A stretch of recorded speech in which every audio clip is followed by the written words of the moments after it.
Welcome back to Insight, brought to you by Octet Solutions and Blissful Blessings Events. As we were talking about You did a good job on that lead-in there, Andrew. I'm proud of you, buddy. going back to this, the two responses to the State of the Union address. There was Marco Rubio and Rand Paul. You were going to discuss Rand Paul's response. Yes, I happened to catch a bit of the State of the Union, or as I like to refer to it as the State of the Empire. I am a follower of Dr. Ron Paul, and I don't necessarily consider Rand Paul, Senator Paul, to be necessarily in line with his father, because he ended up supporting Mitt Romney, at the end, and so. Sort of for me, it doesn't feel like he's as idealistic, perhaps, as his father. I think he's more of a pragmatist. And so, when I listened to, Rand Paul's speech, I was just reminded of what Dr. Paul was bringing up. The notion that the path that we're currently taking is unsustainable. The notion of all of these programs that President Obama brought up, the 15 or so districts, or I think it was, what was it? There were these factories of some sort that would stimulate business. Hasn't he done enough stimulating already?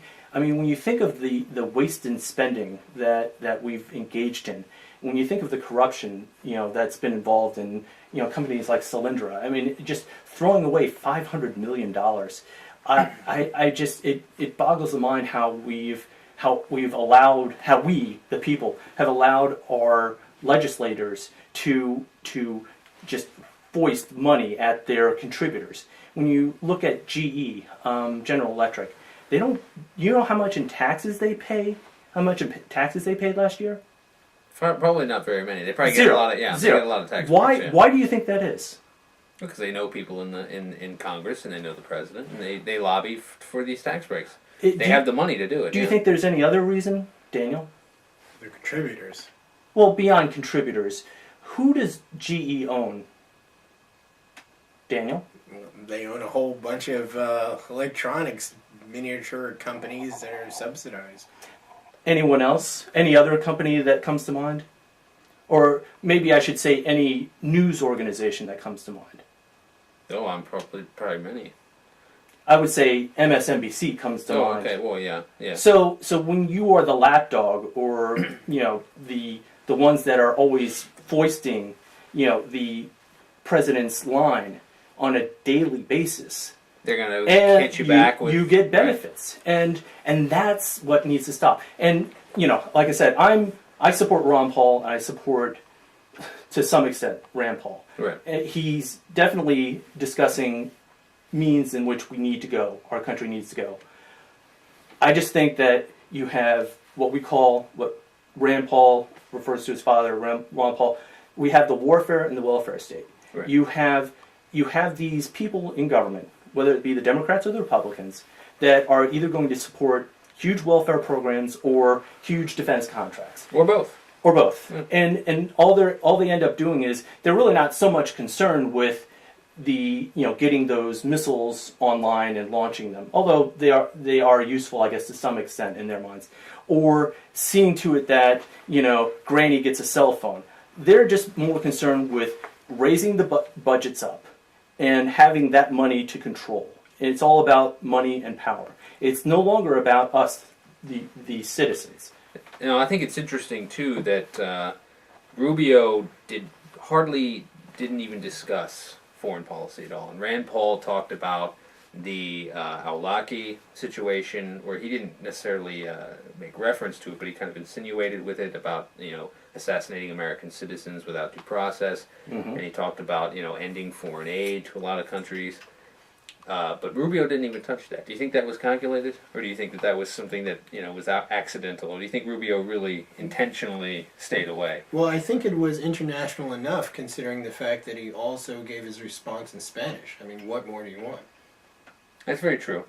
But on policy issues, he didn't even really discuss the war on terrorism, any of the stuff that Rand Paul really hit on. Do you think that was calculated? Do you think that's going to be a foreshadowing to this to the kinds of debates we're going to see in the coming years for the Republican primary? Well, I don't think that a lot of the response was his own State of the Union address. Where Right. He's going to be addressing all the problems that America faces. I mean, oftentimes you find that rebuttals are merely critical. Party line, yeah. Exactly. Right.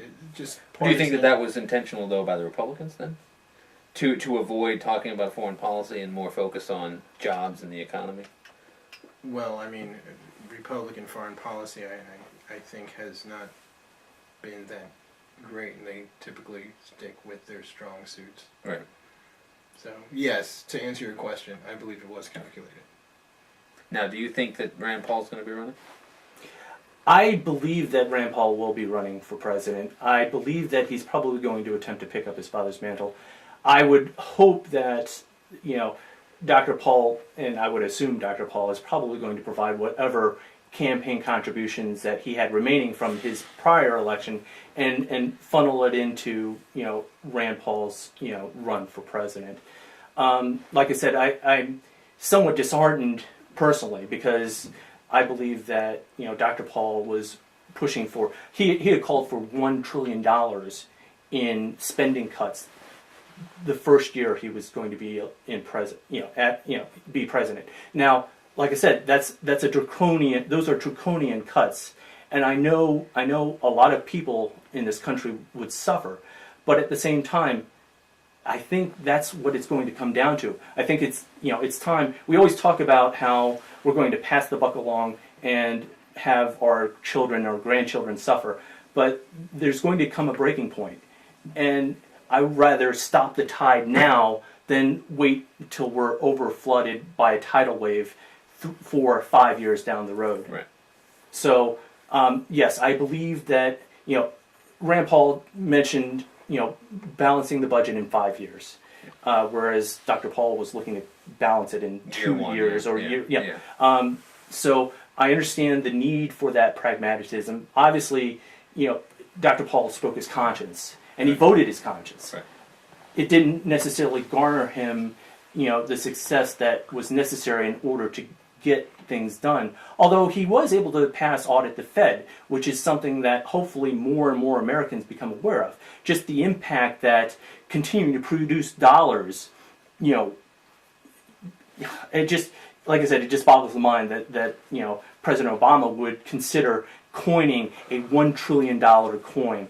Can you imagine what if I, was carrying that around and, I ended up putting it in the machine? Yeah.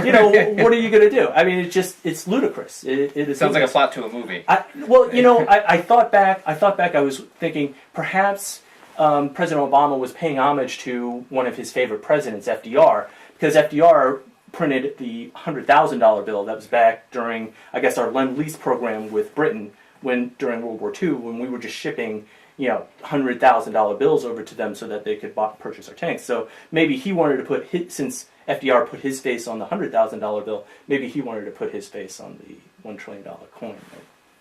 So you think Marco Rubio's running?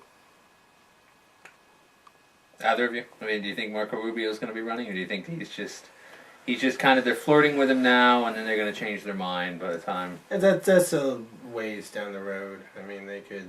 It's never too early with these presidential campaigns, They start No, not earlier and now. earlier all Yeah. the time. Yeah, no, it's never too early. They spend a lot of time campaigning. I mean, I've heard some things that foreshadow a presidential run for him, but Still too early to tell people. it's possible, but I mean, I couldn't really give a whole lot of insight on that at this point. Speaking about people running for president, what about the Democratic side? Because I found it quite amusing. You noticed? Did you watch or notice the was it the David Letterman show when they had Chris Christie on, and how his weight was going to be an issue, and how what's his name, I guess the president's doctor had called him and told him that he needed to lose weight, and she was concerned about his health effects. I just thought it was interesting how the Democratic dynamic was pushing throw Christie under the bus because of his weight. And I was thinking, boy, I wonder if the same could be said about Hillary's health prospects with her having that, collapse and the brain aneurysm or whatever blood clot she had. I would be significantly worried about having someone like that as a president. Out for 3 weeks, don't know where they are, out in the hospital.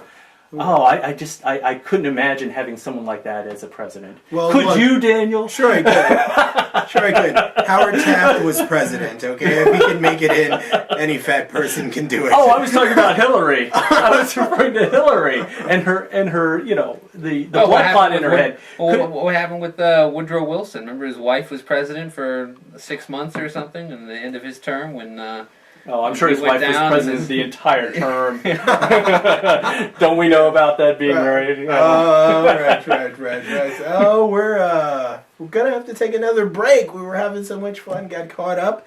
We will see you folks in a few minutes. Don't leave.